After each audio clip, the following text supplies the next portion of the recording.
Real Madrid mulai menemukan ritme yang mereka cari. Racikan baru Xabi Alonso di San Mamés memberi arah jelas bagi permainan tim. Sementara Kylian Mbappe semakin mendekati rekor Cristiano Ronaldo. Di sisi lain, Madrid harus bersiap kehilangan Brahim Diaz mulai 15 Desember. Simak berita selengkapnya hanya di Blanco Corner. Hola Madridista, siap dapat kabar panas dari Bernabeu? Inilah Blanco Corner.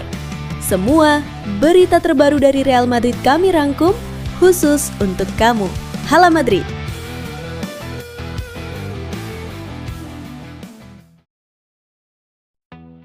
Kemenangan meyakinkan Real Madrid di San Mamés menghadirkan sesuatu yang jauh lebih penting daripada 3 poin. Xabi Alonso akhirnya menemukan struktur permainan yang terasa sebagai identitas tim. Dengan skema dasar 4-4-2 yang berubah menjadi 3-5-2 saat membangun serangan, Madrid tampil dengan keseimbangan yang belum pernah terlihat sepanjang musim ini. Setiap pemain berada pada posisi yang mengeluarkan kemampuan terbaiknya, baik dalam fase menyerang maupun bertahan. Pendekatan ini membuat Madrid sangat agresif dalam merebut bola kembali. Mereka melakukan recovery di sepertiga akhir, angka yang menunjukkan bagaimana atletik dipaksa bermain di bawah tekanan konstan. Madrid menguasai ruang setelah kehilangan bola, menjaga posisi blok tim tetap rapat, dan memutus alur permainan lawan sebelum berkembang. Ini jelas merupakan jenis sepak bola yang selama ini ingin diwujudkan Xabi Alonso. Setelah 3 hasil imbang beruntun dan performa yang dipertanyakan, laga ini dapat menjadi titik balik. Peran Tchouaméni sebagai pemain tambahan di antara bek tengah memberikan pondasi yang stabil, membuka ruang bagi Bellingham dan Valverde untuk bergerak lebih bebas dalam progresi serangan. Di lini depan, kecepatan serta koneksi antara Vinicius dan Mbappe menjadi ancaman konstan, memaksa Atletik berada dalam mode bertahan hampir sepanjang laga. Trent Alexander-Arnold sempat menjadi kunci dalam mengatur ritme dan distribusi bola sebelum ditarik karena cedera, sementara Camavinga tampil luar biasa di 2 fase permainan, menunjukkan mobilitas yang menjadi ciri khasnya. Meski 2 pemain penting harus menepi, sistem baru ini memberi Madrid struktur, identitas, dan rasa percaya diri yang selama beberapa pekan terakhir hilang. Jika ini bisa dipertahankan, kemenangan di San Mamés tidak hanya sekadar hasil besar, ia bisa menjadi awal dari kebangkitan Real Madrid untuk sisa musim ini.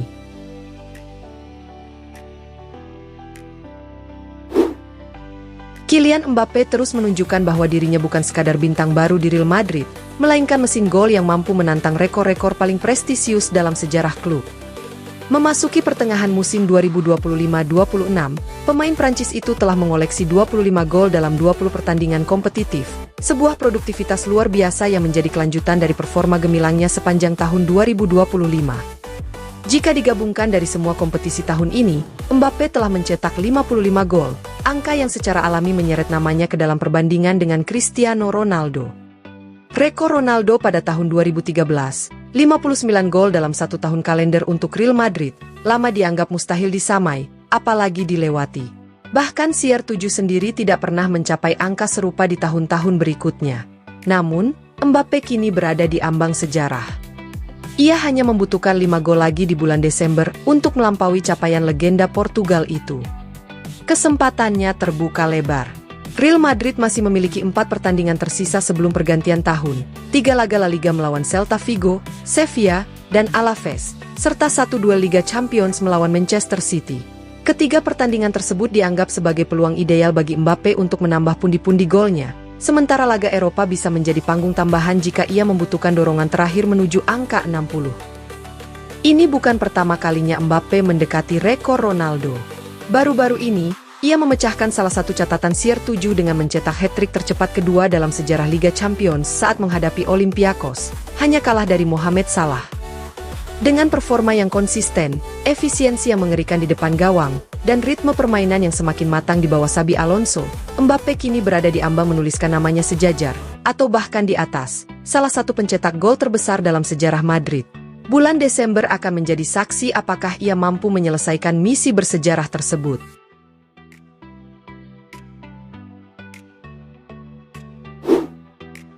Real Madrid mengonfirmasi bahwa Trent Alexander-Arnold mengalami cedera otot rectus femoris pada paha kirinya setelah menjalani tes medis pada hari ini. Klub menyebut pemulihannya akan terus dipantau, namun perkiraan awal menunjukkan Trent baru bisa kembali pada Februari 2026. Cedera ini datang pada momen yang kurang ideal, tepat ketika ia mulai menemukan ritmenya di Madrid.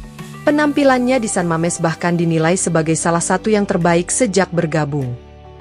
Situasi semakin rumit ketika hanya 10 menit setelah tren ditarik keluar, Eduardo Camavinga juga harus meninggalkan lapangan. Gelandang asal Prancis tersebut mengalami kesakitan di pergelangan kaki usai mendapat tackle, memaksa Xabi Alonso melakukan pergantian cepat dengan memasukkan Arda Güler. Meski sempat dianggap tidak serius, laporan internal klub menunjukkan kekhawatiran baru mengenai kondisi sang gelandang.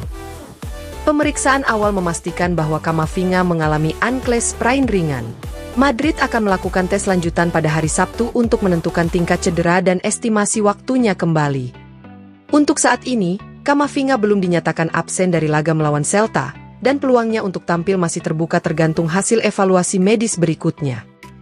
Cedera beruntun ini menjadi pukulan bagi Real Madrid, terutama karena kedua pemain tengah berada dalam performa terbaik dan memiliki peran penting dalam struktur baru Xabi Alonso. Klub kini harus menavigasi beberapa pertandingan ke depan tanpa tren, sambil berharap kondisi Camavinga tidak memburuk.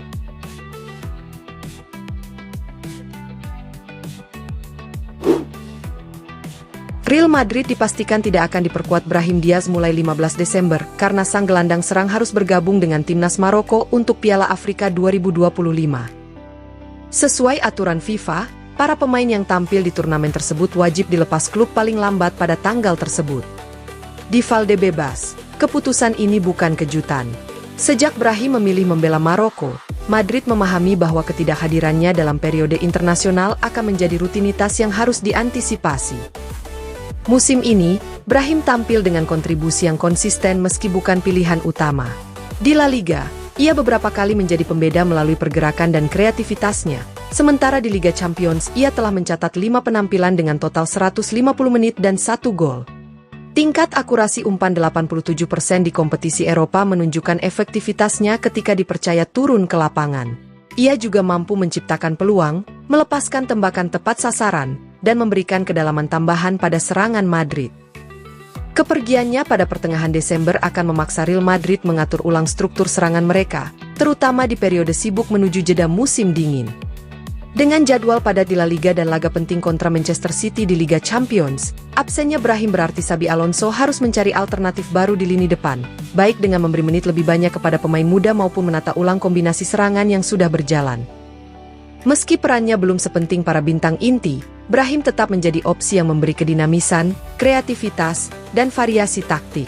Kehilangannya di bulan Desember menjadi tantangan bagi Real Madrid untuk mempertahankan stabilitas performa di momen penentu akhir tahun.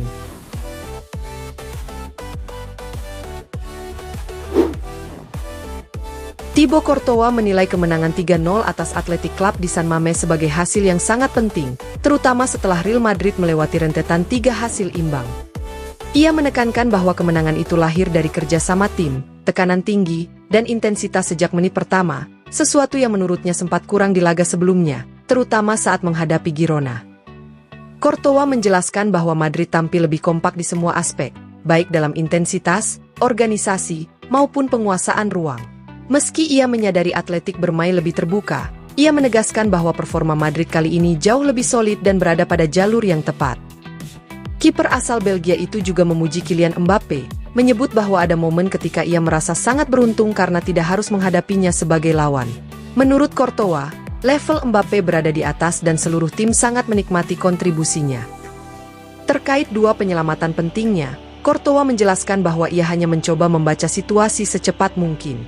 Terutama pada peluang Berenguer, ia mempersempit ruang dan menepis bola dengan respons yang tepat, momen yang menurutnya sangat krusial karena terjadi saat tim membutuhkan dirinya. Ia juga menyoroti gol kedua Madrid, yang berawal dari bangunan serangan dari belakang, termasuk umpan penting dari Trent Alexander-Arnold.